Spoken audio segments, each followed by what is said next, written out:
मंडळी, अहिल्यानगरची सरकारी कार्यालय एकामागोमाग एक शहराबाहेर पळवली जात आहेत का? पालकमंत्री आपल्या अधिकाराचा वापर जिल्ह्याच्या विकासासाठी करत आहेत की फक्त एका गावाच्या विकासासाठी? खासदार निलेश लंके यांनी थेट पालकमंत्री राधाकृष्ण विखे पाटील यांच्यावर गंभीर आरोप केलेले आहेत.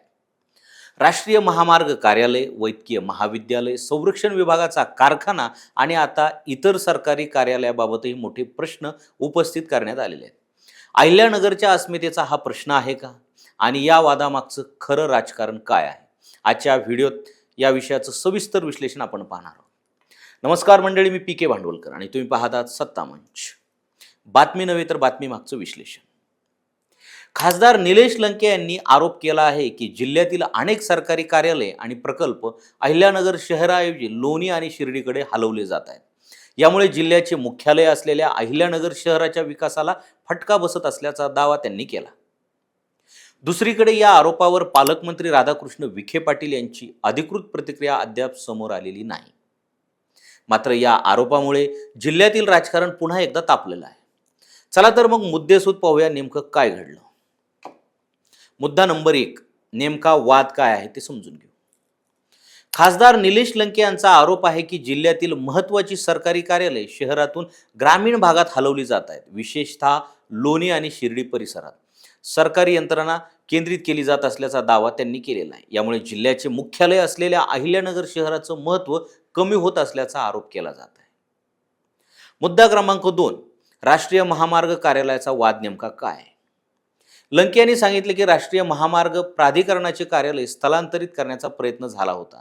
या विरोधात त्यांनी केंद्रीय मंत्री नितीन गडकरी यांची भेट घेतली. त्यानंतर हे स्थलांतरण थांबण्याचे आदेश देण्यात आल्याचा दावा त्यांनी केला. यामुळे हा विषय केवळ स्थानिक राजकारणापुरता मर्यादित राहिला नाही, तर केंद्र सरकारपर्यंत पोहोचलेला. मुद्दा क्रमांक 3, वैद्यकीय महाविद्यालयावरून काय आरोप झालेले आहेत? सरकारी वैद्यकीय महाविद्यालय शहराजवळ उभारण्याऐवजी लोणीकडे नेण्याचा प्रयत्न होत असल्याचा आरोप लंके यांनी केला.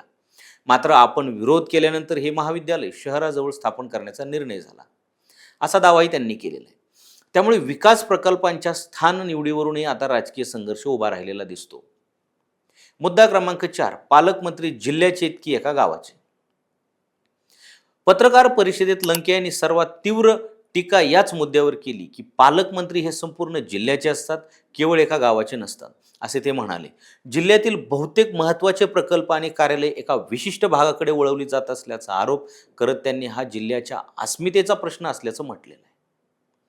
मुद्दा क्रमांक 5, शहर विकासाचा प्रश्न किती गंभीर आहे?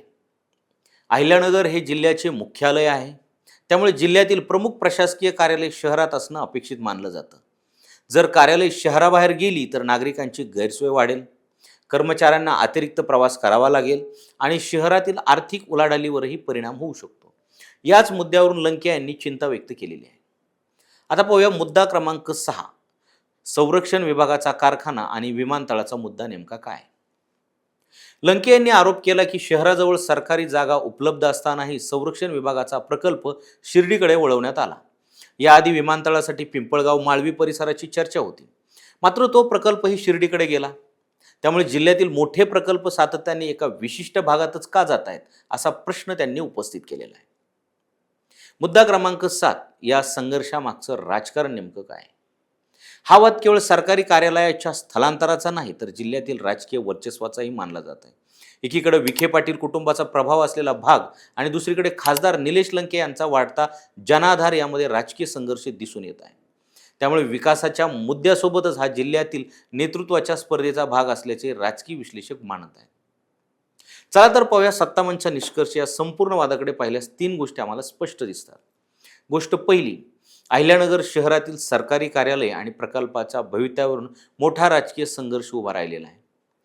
गोष्ट दुसरी, खासदार निलेश लंके यांनी हा मुद्दा थेट जिल्ह्याच्या अस्मितेशी जोडत पालकमंत्री राधाकृष्ण विखे पाटील यांच्यावर गंभीर आरोप केलेले आहेत. आणि तिसरी म्हणजे हा वाद केवळ कार्यालयाच्या स्थलांतराचा नसून आगामी काळातील जिल्ह्यातील राजकीय नेतृत्वाच्या संघर्षाची झलक म्हणूनही पाहिला जात आहे. आता या आरोपांवर सरकार आणि पालकमंत्री काय भूमिका घेतात याकडे संपूर्ण जिल्ह्याचं लक्ष लागलेलं आहे. मंडळी, तुम्ही सांगा, सरकारी कार्यालय आणि प्रकल्प जिल्हा मुख्यालयातच असावेत का, की विकासासाठी ते जिल्ह्यात कुठेही उभारले जाऊ शकतात? खासदार निलेश लंके यांचे आरोप योग्य वाटतात का? आणि हा वाद विकासाचा आहे की राजकारणाचा? तुमचं मत आम्हाला कमेंटमध्ये लिहून कळवा आणि हा व्हिडिओ जर आवडला असेल तर लाईक करा, शेअर करा आणि सत्ता मंचला सबस्क्राईब करायला विसरू नका आणि इंस्टाग्राम अकाउंटला फॉलो करा.